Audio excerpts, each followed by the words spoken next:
Ask our new Assistant General Manager, Pete, would you lead us in the pledge to our flag? Absolutely. Right hand over your heart. Repeat after me. I pledge allegiance to the flag of the United States of America, to the republic for which it stands, one nation, under God, indivisible, with liberty and justice for all. Yeah, thank you. Move on to roll call, Madam Secretary. Thank you, Mr. President. Division 7, Gary Van Dam. Here. 6, Audrey Miller. Here. Division 3, Division 5, Robert Ferris. Whatever. Division 2, Keith Dias. Here. Division 1, Shelley Sorsable. Division 3, Frank Donato. Here. Division 4, George Lane. Here. Matt Knudsen. Here. Attorney Tilden Kim. Here. And Holly Hughes present. I can say Jackson's. We'll move on to our voluntary public roll call. We always appreciate who's listening in, and anybody would like to identify themselves, now's the time to do it. Vincent Dino, Palmdale Water District. John Eucasted, Antelope Valley Mutual Group. White Fence John. 3, Jack Cephas. John Stantec Consulting. Joyce reporting for the Roseman News. Hi, George. Hey, John, we always appreciate it. And, everybody's welcome. We're going back to all the public meetings now, so if anybody would like to attend, please feel free to do so. Next item, moving on to item number 5, public comments. Period open to the public. If there's anybody who would like to address the board, now is the time to do so. If it's not further down the agenda.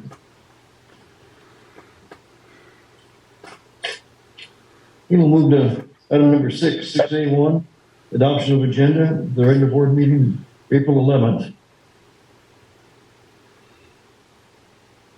Do we have a motion? I'll move that. Director Miller. I'll second that motion. Director Paris. Thank you. We have a motion and a second. If there's no further discussion, all in favor, signify by saying aye. Aye. And motion carried. Thank you. And our item number 7, our consent calendar, we have a couple items on it. Maybe we'll just take them individually. 7A1, approved minutes of the regular board meeting of February 28th. If directors want to take a couple of minutes to review it, if we already have, probably a motion would be in order. I'll make a motion to approve the minutes. Director Dias? Need a second? I'll second that motion. Thank you. Director Paris. If there's no further discussion, all in favor, signify by saying aye. Aye. Being unanimous, motion carried.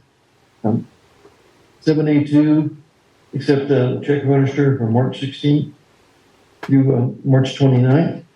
The Finance Committee has reviewed those and might just take a minute if any directors or anybody would like to review it.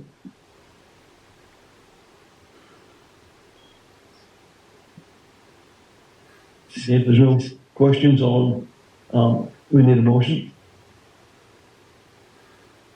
Director Miller moved to approve 7A2. Director Miller made a motion. A second? I'll second that motion. Director Paris, motion second. Yeah, thank you. You're welcome. You guys want to get things done. So that's good. Okay. If there's no further discussion, all in favor, signify by saying aye.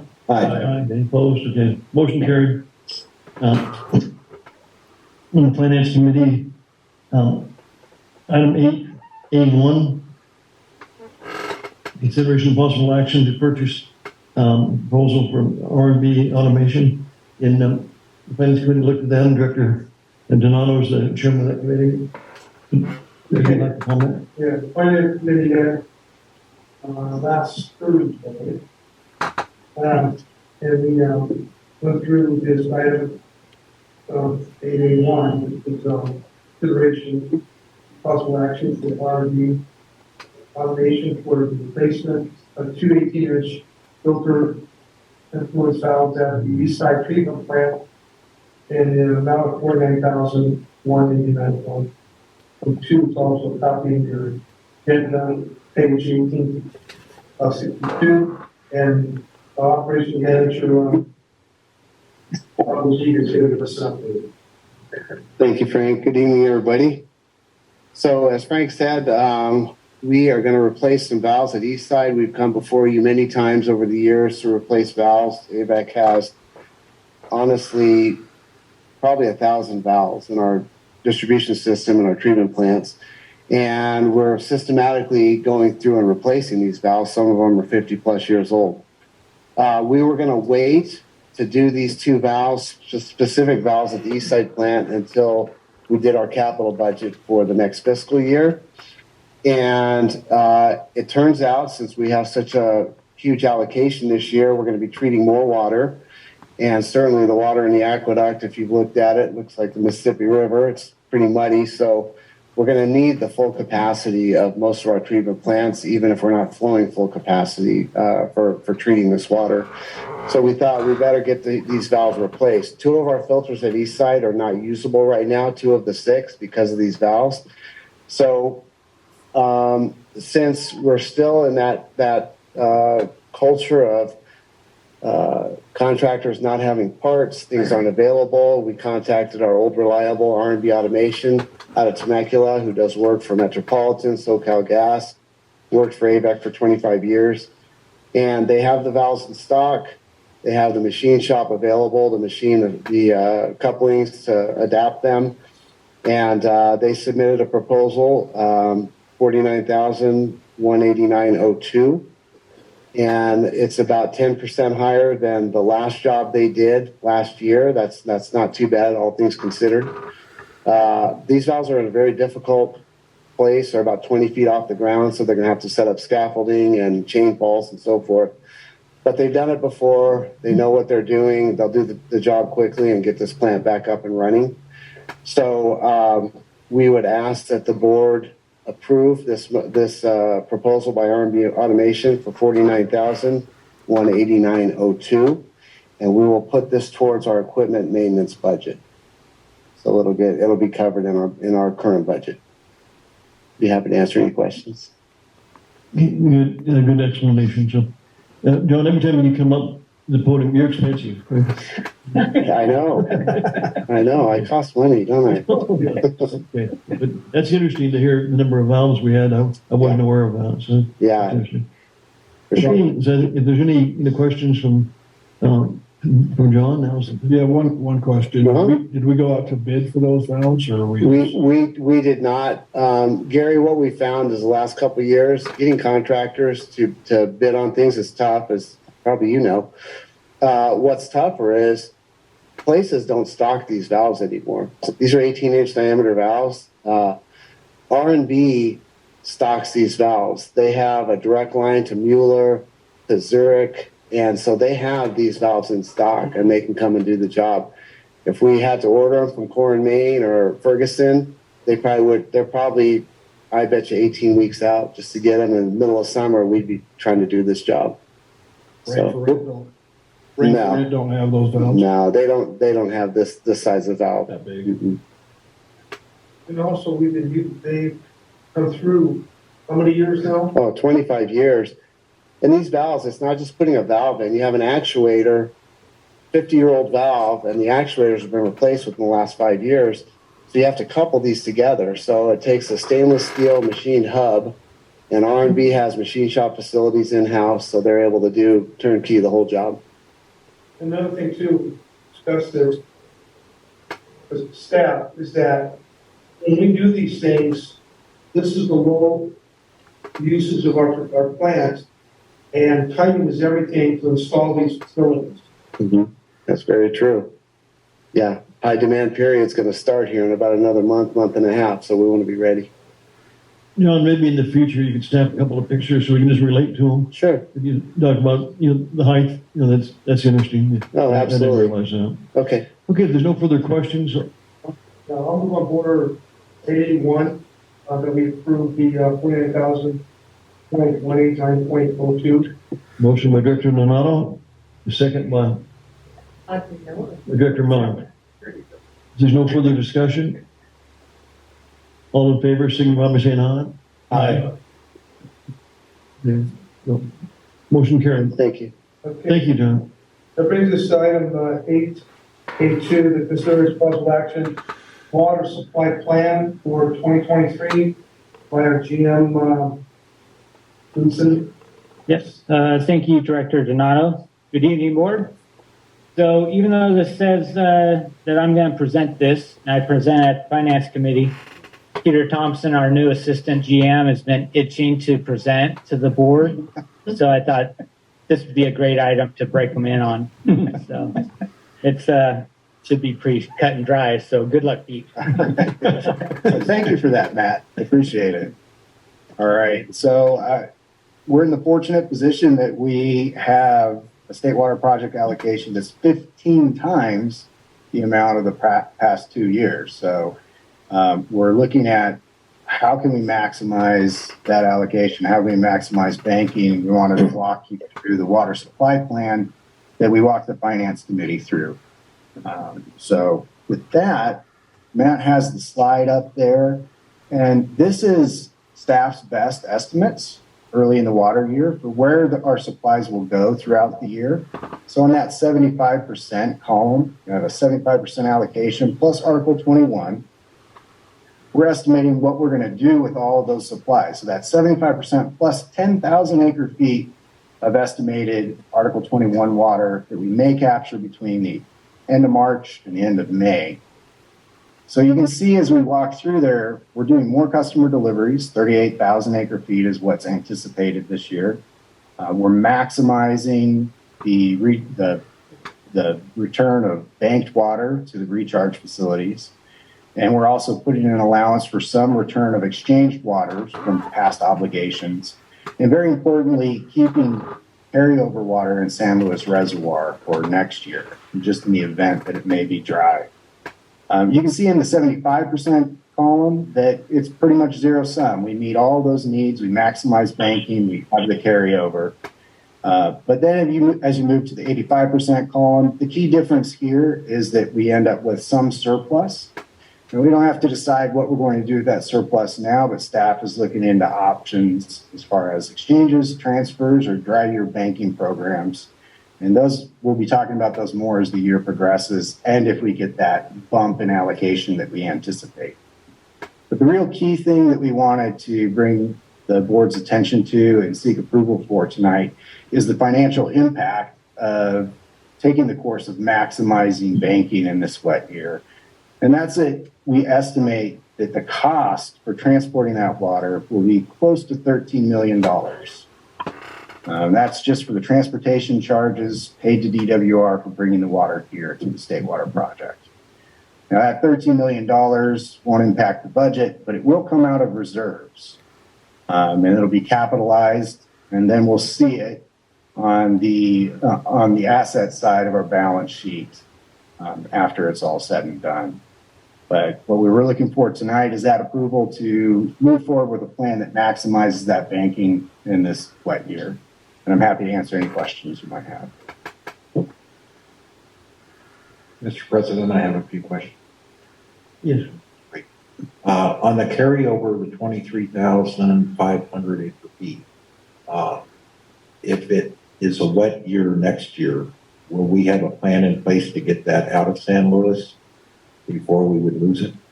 And that's part of the balancing act of how much do we carry over. So some staff had done some analysis that 20,000 is really what we would want in the event it was very, very dry next year. We would make a plan to evacuate as much of that as possible early in the year if it started to look like it was going to be wet. But I don't know that we would be able to evacuate all of that if we had a repeat of 2023. Yeah.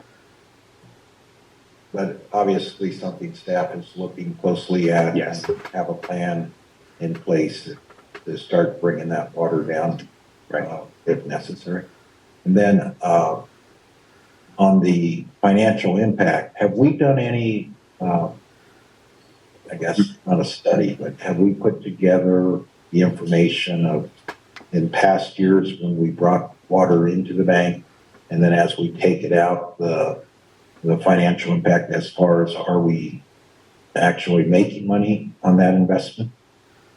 To my knowledge, and I would lean on Matt on this one for past practices, I don't know that, but I do know. I've been here 2 weeks. What I can speak to is that in these past few years, AVAC has been able to rely on those banks during dry years. And the cost for purchasing water on the State Water Project was between $1,000 and $2,000 an acre foot.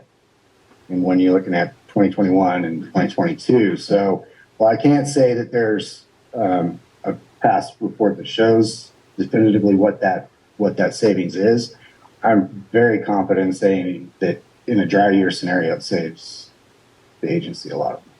Yeah, and I think Teresa's shaking her head emphatically up and down.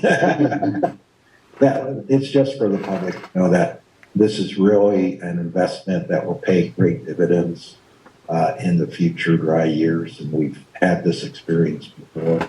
So when you say we're taking out our reserve, we're just moving some of our reserves over into a different bank that probably has a much greater payback and interest. Agreed. I would think. Yeah. Thank you. Good presentation. Good questions and comments. Was there another slide I think the Finance Committee looked at it, and then talked about the financial ramification, list the cost for each category? Yeah, so this is Matt. I'll jump in here. So yeah, for this item, we focused on the cost of moving the banked water, the 55,000 acre feet this year that we project. On the far right column there, you can see on the graph, the customer deliveries, that's built into our budget and our water rates. So we recoup that cost of moving the 38,000 acre feet to the valley, treating it and selling it to our customers. So that cost is recouped. There's no cost associated with the transfers and exchanges as well as the carryover. There's no cost to the agency to store water in San Luis. We can store up to 36,000 acre feet based on our contract with DWR for operation of San Luis. So there's no cost there. And then depending on what we decide to do with our surplus, right now estimated at 14,500. If the allocation goes up to 85%, that could be a revenue to the agency, depending on what we choose to do with that water. Yeah, thank you. We have to approve the water supply plan as presented. I have a question. Okay, should we not have a dollar amount associated with that? Yeah, and we're asking for $13 million. That would come out of our reserve account. Should that be part of the motion? Yes. Okay, I got a question. So, utilizing the recharges, you said it's 55,000 acre feet of water. The carryovers basically 23,500 will be stored in St. Louis. And you're saying that all the water we're getting as we are right now, we'll have 14,500 left over. If the allocation goes up to 85%. So right now we're at 75% allocation. Okay. So at 75% allocation, it kind of zeroes out based on this plan. But if we get the bump of additional 10%, which we anticipate happening. Okay, so let's just say that we hit 85%. I had a thought the other day. I sent everybody, if you haven't had a chance, you better read it really well. The email I sent out tonight just happened tonight where the Biden administration is going to cut back all the farmers and everything on the Colorado River and all the states. So Nevada, Arizona, California. So what I was thinking before that came out tonight is there a way the aqueduct can take it do some type of an exchange program with Met, where they can put that in Diamond Reservoir, because if they're gonna cut back, it's the allocation they're cutting is their water. Basically, the water gonna be coming from the Colorado River. They're immediately gonna do this, I guess, what I'm hearing. So if that goes in place, then there might be room for them, if we get this 85%, to maybe possibly do an exchange program so we don't lose any water.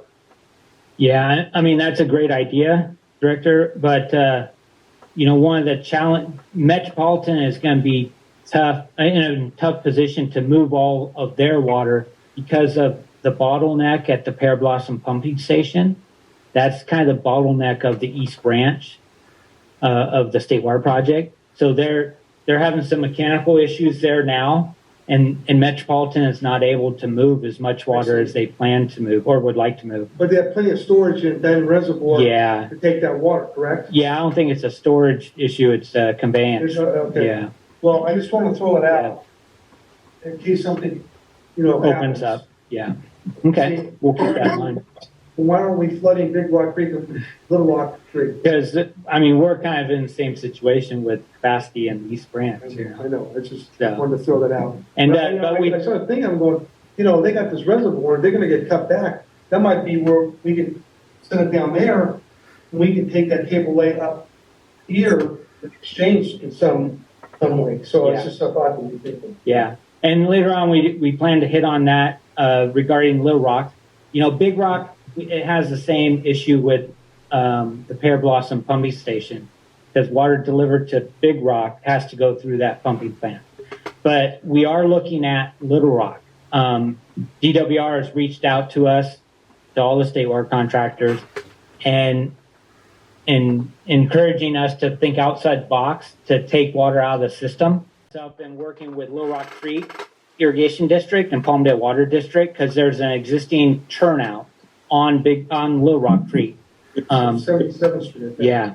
And DWR is kind of giving us the okay if we want to utilize that, and we could deliver about 20 CFS, which is about 40 acre feet per day to that location. So that's another option for us to exercise that and open that up, get the approvals from DWR, file a notice of exemption to cover ourselves with CEQA, and put about 40 acre feet per day at that location. So we're looking at exercising that. I just wanted to throw it out. Okay. I've got a question. Matt, does that particular project, is that included in the water budget? No, that's not. So that'd be on top of, yeah. Okay. Thank you. And that would dip into the 14,500 if we chose to do that. And we plan on only looking at doing that scenario while Article 21 water is available. What's the capacity of Little Rock? Little Rock Creek? Little Rock Creek. Oh, I don't know. I mean, during big storm events, it's probably pretty high. It's tens of thousands of CFS. We used to thought that was Dry Lakes. Yeah. If they get the sediment out of there, they'll have a lot They'll clean more. everything up good.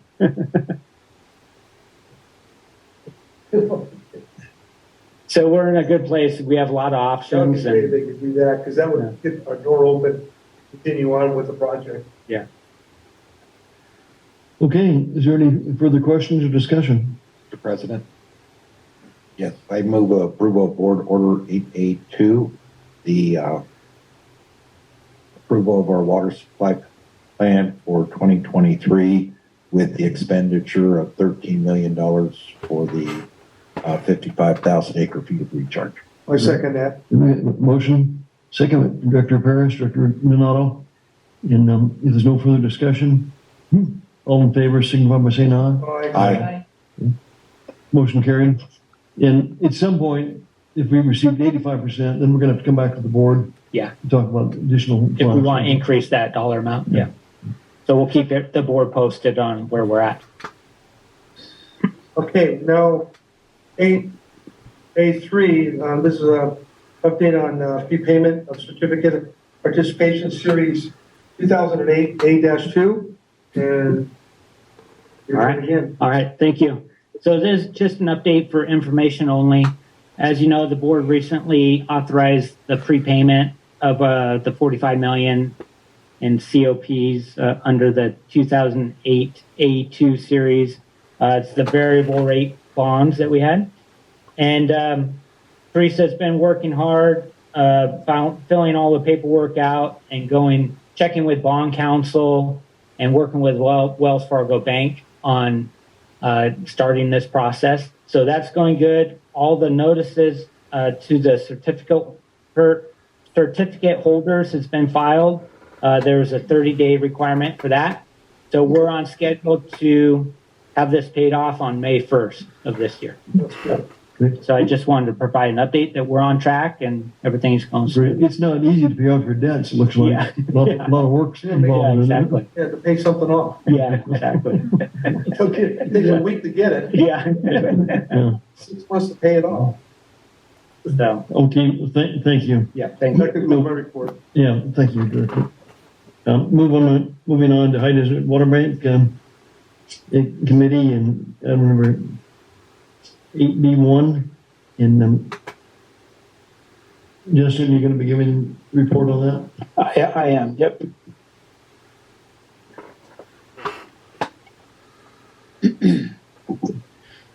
All right. Good evening, I guess, President Lane, members of the board. We've got our typical monthly High Desert Water Bank presentation for you all this evening, and I will jump right into it. We gave this presentation to the High Desert Water Bank Committee, I believe that was on March 30th. Included in your packet this evening is a new item starting on page 23. We included the monthly construction update report, which is prepared by Kennedy Jenks, who's our construction manager. So if you haven't had a chance to look at that, maybe take some time to look through there, and it provides a good summary of what's been going on with this project as far as the construction goes. So we'll touch on that a little bit later. Tian Ing is on the line, who's our construction manager, and he'll kind of go through some of the more recent activity, but that covers the month of March, which you have in your packet. So starting out here with the executive summary, we always like to remind ourselves of the project objectives to store and recover up to 70,000 acre feet per year with direct pump back to the state water project, and a total storage goal for the project of 280,000 acre feet with a 10% loss one time through the recharge process. We have our map on the right-hand side. This has not changed much or at all since our last update. The stars, blue and yellow, indicate the 10 recovery wells which we've drilled so far. You can see the outlines of the recharge basins that are currently under construction. The beige shaded area is our environmental set-aside lands. The pink indicates some land owned by Tahone Ranch, which they're coordinating this project with. The turnout location is identified with the two-sided arrow right here, this location, and that's nearly completed. We'll see some pictures of that later on in the presentation. Left-hand side covers the short-term goals, things that we're working on, hope to continue to make progress on over the next 3 months. The first bullet there is to complete the construction of the aqueduct turnout. We're getting very close on that. The contractor's down to their last few items, so that should close out here pretty quickly. The contractor working on the recharge basins and pipelines is making really good progress as well, so they'll just continue to work on that. And then the third item is the storage agreement application for the Antelope Valley Water Master, which was an action item that staff was working on last meeting. And I'm happy to report that that application's been completed and submitted to the Water Master for their review. So they should be actively reviewing that as we speak. Moving into section 2. This is part of, ask on page number 3. We had original contract time was 380 days. Now we're at 386, and there were some extensions because so are we a little behind on that one? Yeah, let me get to that. But I think that's the turnout, the aqueduct turnout report probably. Yeah, and Tian Ing can speak to this a little bit later, but There's been some weather days for sure. They've had some delays because of all the snow and the rain that they've had out there. We did add some additional contract days to their contract with the fiber optic line, which was required by Department of Water Resources. So there has been some added time onto that contract. Then we had 43 days. Is that, Yeah, that was for the change order. yeah, there's still a gap there, isn't it? Mhm. 340, they're into it 386 days. Yeah. And they had 343 with the extension. Mm-hmm. Yeah, we're going to be looking at all of that, what weather days we're going to accept. Tianning and their construction management team are looking at, their schedules every month. As a matter of fact, Tian, you can jump in here, but yeah, I think you're at your schedule probably more frequently than that now. Yeah, Justin, hi, good evening, directors. To answer the question is, most of those are related to the rain days. What we have done to the contractor is we wanted to gauge their weekly progress because the weather is dry now. Everybody should put their best foot forward, not 1-for-1 on rain days. Pretty soon, could be as soon as next week, we'll be sitting down with the AVAC project team member to resolve this. Right now, we wanted the contractor to be at his best production days and the most optimum schedule, and then we'll take that into the considerations to resolve that. But right now, we showed time extension of 43 days. Right, but there are others outside of that, yes.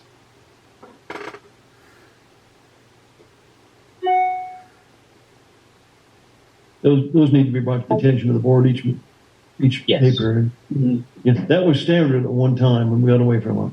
Yeah. Okay. Yeah, and we plan on this is much better. providing these reports. That's what we spoke about, Yeah, Matt. exactly. That's why we included it in this month, Director Lane.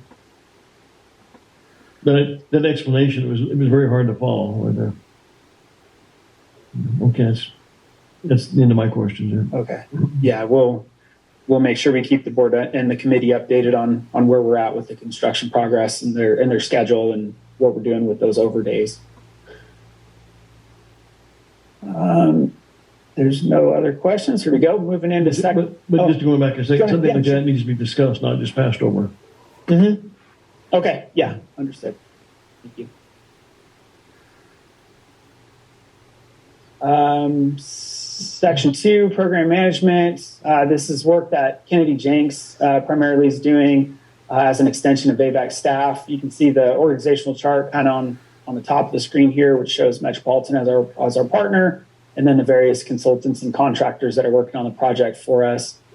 The left-hand side shows some of the recent program management activity from Kennedy Jenks' side. They continue to participate in our progress meetings to allow them to track and review the overall project progress, making sure everybody's meeting all of their deliverables and making sure everything's being reviewed and keeping the project overall on track. And then they worked on that AV Watermaster storage agreement application with some support from Stantec and their hydrogeology team to get that out the door. So they did a good job on that. The right-hand side is upcoming board decisions. There are none at this time. So we'll move on to section 3. This is primarily work done by Stantec and their team. So they're continuing to work with the contractors and providing information that's answering questions from the contractors as they come up in the field. They participate in the construction progress meetings as well. And they're working on the board-approved contract to prepare plans and specifications for the recovery well equipping, electrical, and recovery pipeline package out at the High Desert Water Bank. So they've got some deliverables due to us upcoming here in mid to late May that AVAC staff will have their hands on there to review and provide comments on what they've done so far. And then, as I mentioned previously, their subconsultant, Montgomery & Associates, who's their hydrogeology team, assisted Kennedy Jenks with putting together the storage agreement application for the Watermaster. This might be a little bit small to read, I guess. Didn't realize that when I was looking at my computer. Hopefully you can make this out. But this is our contract summary. At our last update to the board on this project. There were some questions about the amendments to the Stantec contracts that we went through and talked through each one of those items. And at that time, I explained that there weren't really change orders to the original contract. There were foreseen additions to the scope of work for Stantec. And so we've tried to identify that maybe in a little bit more clear fashion here on this table now. So the top few items from Kennedy Jenks here have not changed. Those are the program management fee, the construction management for the 3 construction packages. And then down below is where we've started to break it out a little bit differently. So the work being done by Stantec, you know, they had their original contract, which that they had bid on through that competitive process where we interviewed and then ultimately hired Stantec. That was for this amount here, 3.2. As we started the project, we went through and we made some modifications to that scope and added some additional field oversight. We added an additional recovery well that wasn't planned initially. And so some of those items made up that original amendment to their contract. After that, we added various tasks that were not originally included in the RFP, but were planned to be added at a future date. And so that includes the design and field support for the second drilling package, which were 6 wells, the turnout, bidding support and engineering services during construction, the same for the recharge basin construction, and then the design work for drilling packages 3 through 5, which is the remaining 17 wells that are to be drilled out there. And then, as I just mentioned, that project that they're currently working on, which is the well equipping and recovery pipeline package for the total 27 wells at the project site. So you can see the fee that was added for each one of those particular items, which were all approved by the board separately here in this column. So hopefully that kind of makes that a little bit more clear as to what the board has previously authorized and the fact that there were foreseen amendments, not necessarily change orders. So we hope that that's helpful. And then the only other thing, new notes on this is for Bakersfield Well and Pump. That one's now marked as complete. I don't think that was completed last time because we were still withholding their 5% retention payment. And the appropriate amount of time had passed, and we received no notices to stop payment or anything like that. So that was released to the contractor at the end of last month. So that contract's been 100% paid now at this time. So if there's no questions on that, we'll move over to our capital program account. There we go. So here's the program activity within the capital program account, which we Metropolitan funds and we pay out of to all of our contractors and consultants. The update to this is right down here at the bottom, all the activity for March through the end of March. And then we recently received another deposit from Metropolitan Water District to that account, which brings their total funds contributed so far to just under $51 million. And we have a current account balance in that account of about $3.4 million. We did recently invoice Metropolitan one more time for some work through the end of March. And that's this amount here, $2.25 million, and that's due in the middle of May.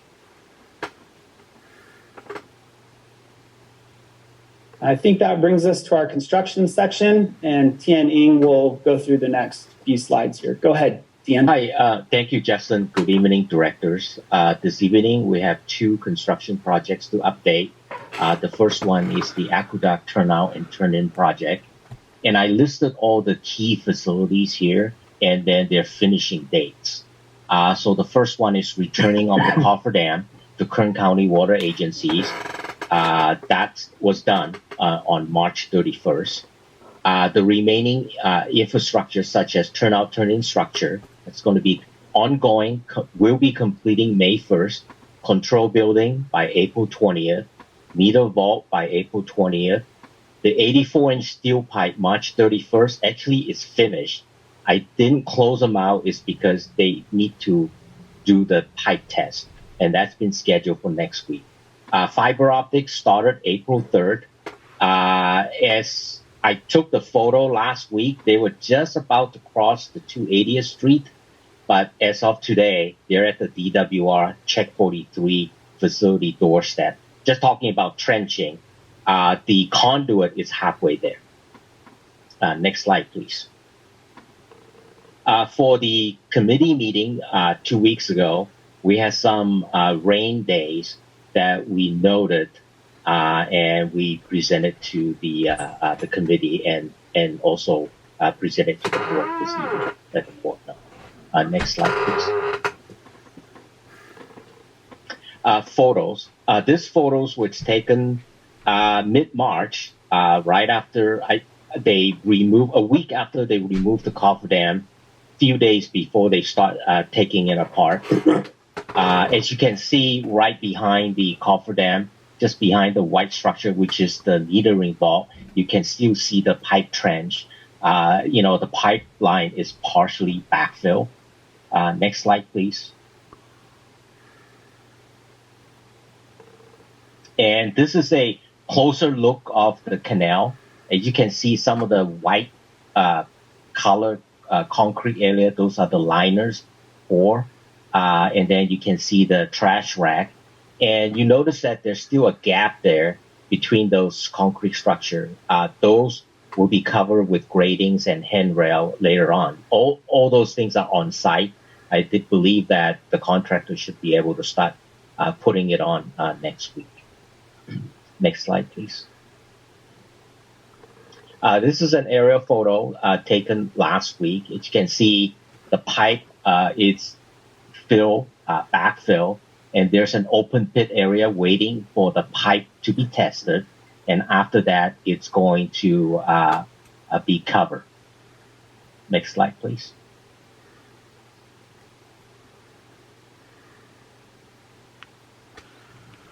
Here's a view of the two projects. The bottom big pipe there is the stage 1, stage 2 96-inch pipe.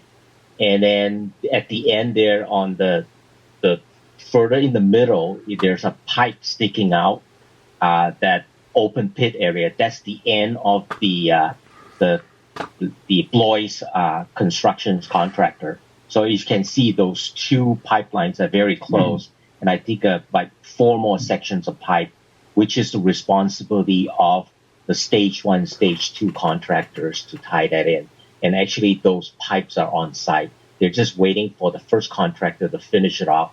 They'll come in and connect them. Next slide, please. Here are some photos of the fiber optic trench. The top left is the trench. You can see the little narrow trench there from the trencher. It's the top would be the turn-in facility going, I believe, is west to the DWR facility. The photo on the bottom left is the trench last week just before it crosses 280th Street. And then the photo on your right is what the close-up to the trench looked like. And this is before they backfill it with cement-type materials for at least 2 feet. Next slide, please. The second project is the stage 1 and stage 2 recharge system improvement. The contractor is still working on stage 1 pipeline, and that is not likely to complete until July 10th. The good news is the weather is cooperating, so they have a very good 2 weeks. And also, pipe delivery is staying ahead of the installation. That means the contractor is very efficient. They don't have to stop. Stage 2 recharge basins are going to continue until the latest June 10th of next year. And then the stage 2 pipeline will not start until later on in July of this year. Next slide, please. Again, we noted there are some weather days from March 21st to March 24th. Next slide. Here's a elevated view of looking from north to south, just to give you a perspective about that big pipe trench. started out with 96-inch pipe, and then as soon as it crosses over Avenue B, it reduced down to an 84-inch pipe. You can see the trench is moved past Avenue B, and the contractor continued to lay 84-inch pipe. As of today, yesterday actually, they started welding, and there's currently 3 welders on site full time. Next slide, please. Yeah, here's a closer look at the pipe trench.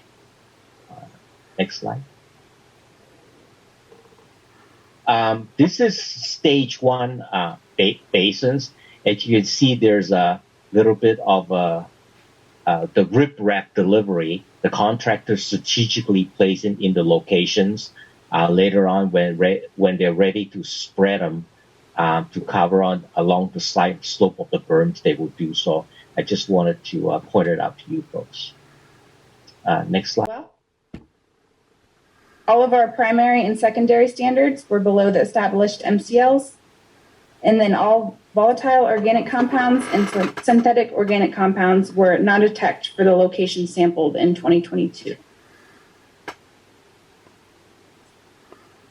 Here are the tables for our Kern and LA County disinfection residuals, precursors, and byproducts. So we were able to keep the chlorine levels well under the maximum disinfectant residual level permitted in the distribution system. We did this while also preventing any bacteriological growth. The maximum chlorine allowed is 4 milligrams per liter, and the average was 1.07 in Kern County and 1.15 in LA County. We also met the treatment requirements for TOC removal and kept the bromate running annual average well under the MCL. So here's a summary of the last 5 years of THM residuals. The 4 points towards the end of the graph represent the 4 quarters from 2022. And this includes the 5 locations from our LA County system. And then the 2 locations for Kern County can be seen in the purple and green data sets. So ABEX sets a goal of 64 parts per billion, which allows for a 20% buffer for our customers to maintain their own compliance. And operations did a really great job last year keeping these levels low. All of our locations were under half of the MCL. So we finished the year with our highest locational running annual average being 36 parts per billion in LA County, and then 20 parts per billion in Kern County. So that concludes my report. I'll be happy to answer any questions. There's a lot to it. I can see that could get ahead of a person really fast, so you do a good job. So Thank you. Appreciate it. Thanks. Is there any questions from the board? I do have a question. Yeah. Do you think the water, because of the rain and the snowfall, is the water better than it was maybe 5, 6 years ago? It definitely does have an effect on how we treat things. For instance, in dry years, we would have issues with running ozone and bromate levels because of saltwater intrusion. But there's different factors. As John said earlier, we have muddy water now, so we have to deal with that. It just depends on what type of treatment you're looking at, what issues we have. Okay, if there's nothing further, no further questions, the board order. I'll move on board order 8C1 that we accept and file the 2022 annual water quality report for LA County and Kern County. I'll second the motion. Motion from Director Donato, second from Director Dias. Yeah, all in favor, signify by saying aye. Aye. Opposed? Motion carried. I do have a question for Matt. Matt, for the ones that solely depend on 100% of our water because our wells are not pumping, how do they modify our report to fit theirs? Modify our report. What do you mean? Is that a joke? Yeah, well, they don't pump water. Oh, yeah. Be careful how they modify Yeah, the report. yeah, exactly. There's a couple of people out there that. Yeah.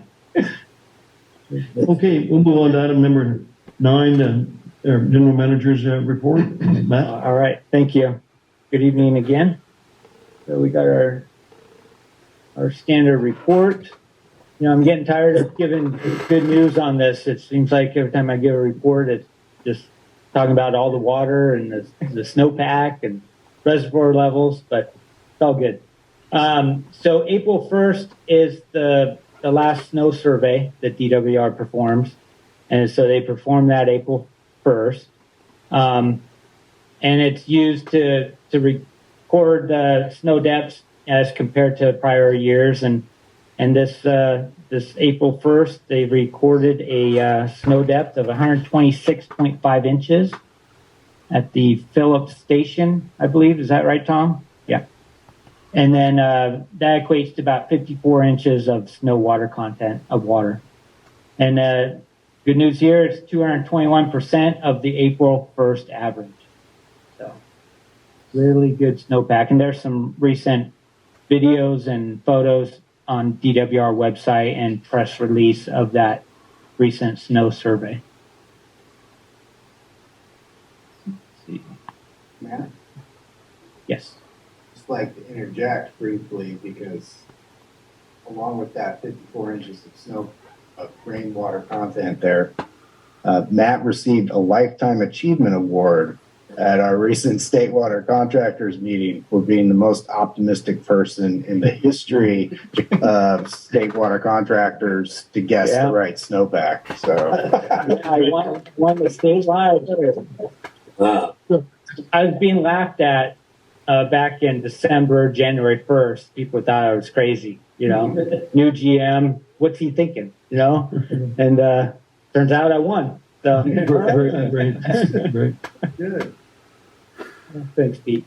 There you go. So we've all seen this chart. This is the 8-station index. We gained a little bit more since last time we reported in late March. And then you can see we've gotten a little bit there in April, 1.4 inches. So average for April really drops off from March. We'll see how the rest of the month goes, but we're well ahead, even if it continues to be dry for the next couple months. This is another, fast. Let me go back.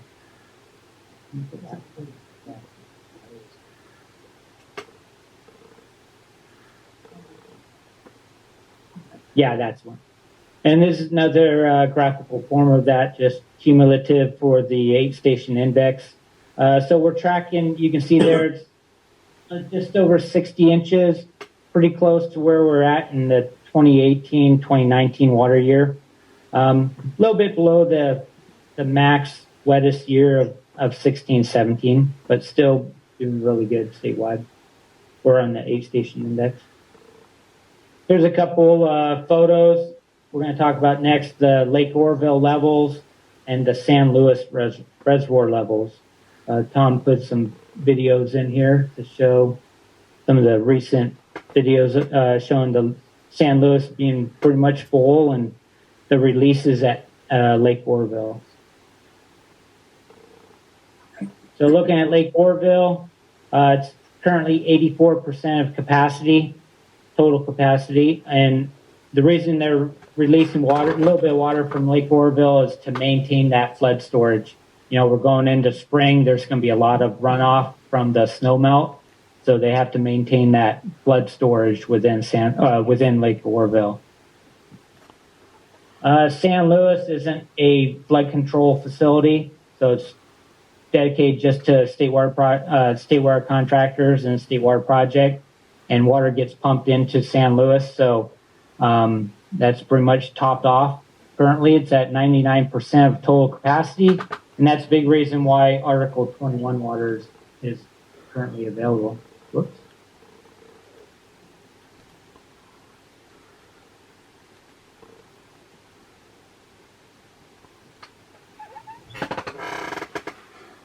There. Thanks, Paula.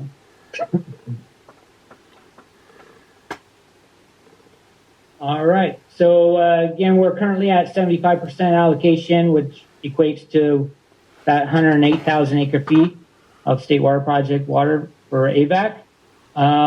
Article 21 water continues. We just got notice today that they're going to offer it for the 4th week beginning tomorrow. So that's really good news. And they continue to approve AVAC's request of about 1,800 acre feet per week. And our current estimate is we'll get about, if things continue, we'll get about 10,000 acre feet in Article 21 water over the next few weeks. Through the end of March, we've delivered 3,600 acre feet of Article 21 water to AVAC. Most of that's been banked at the West Side Water Bank, East Side Water Bank, and Upper Amargosa recharge project. And just a reminder, you know, with the Article 21, we still have to pay the State Water Project transportation charges. So we still have pretty much all of the 108,000 acre feet of Table A because we've been using so much Article 21 so far. Next slide. Here closer to home, John has been going through the process of putting out an RFP for our chemical bids for the upcoming fiscal year. So those were all due today back to the agency. Those will be presented to an upcoming finance committee, and that information is critical in development of our upcoming budget. And we got pretty good results on that. Actually, one of the chemicals costs went down for the upcoming year. So that's good news. And we talked about this a little bit earlier, but we are investigating the opportunity to increase our Article 21 over the next month or so by delivering recharge water within Little Rock Creek. We've talked to legal about covering ourselves on the CEQA side. Pete and I have also talked to Phyllis Stannon, the water master engineer, to ensure that we get credit for that water. If we decide to deliver water within Little Rock Creek, that gets recognized by the water master, being that we don't have a formal storage agreement with the water master. We want to ensure that we get credit for that water coming to the valley and on the books. If we're going to get, if they allow it, for resources, we're pretty much going to bypass the environmental assessments anyway. Yeah. So, you know. Yeah, should be good. And like I said, we're talking about it, we're going to lose that opportunity. Yeah. They need to get it done right away. Yep, we're working on that. So we'll report back once that gets going. But it looks like everything's lining up with DWR, the water master, and locally with the other agencies. So. Upcoming events, we have the water master meeting here at AVAC's office. It's also offered via Zoom. That's on the 26th of April at 10 a.m. At our next board meeting, we'll give a recap of what's going to be presented at the water master on the 26th. So we'll have an opportunity to do that at our next AVAC board meeting. And then just a reminder that the Aqua Spring Conference is coming up in early May. And I do plan on attending that conference. So I'll be out of the office for a few days that week. And that's all I have to report unless you have any questions. Yeah, thank you, Matt. Is there any questions or comments from the board? I had one question on that Pear Blossom pumping station. Are we responsible for that, or whose pumping station is it? That's a DWR facility. Okay. Department of Water Resources. AVAC has a very small capacity there at the Pear Blossom pumping station. I believe we only have 1 or 2 CFS capacity through that pumping station because we do have, it's within our service area and we have turnouts downstream of that. And when is that supposed to be repaired, or what's going on? Have you heard the latest on that? Last I heard was late May. Late May? Yeah. Yeah. Okay, moving on, well, item number 10, directors' reports. Is there any reports from the directors? Item number 11, attorneys' reports. Nothing to report, President Lane. Okay, thank you. Any requests for future agenda items? Matt, we do have a need to go into closed session. We do under 13B as in boy. I'll make a motion that we go into closed session for 13B. A motion by Director Dias, I'll second it. second by Director Miller. All in favor, signify by saying aye. Aye. Opposed, nay. Motion carried. Okay, we'll take a 5-minute break and we'll come back.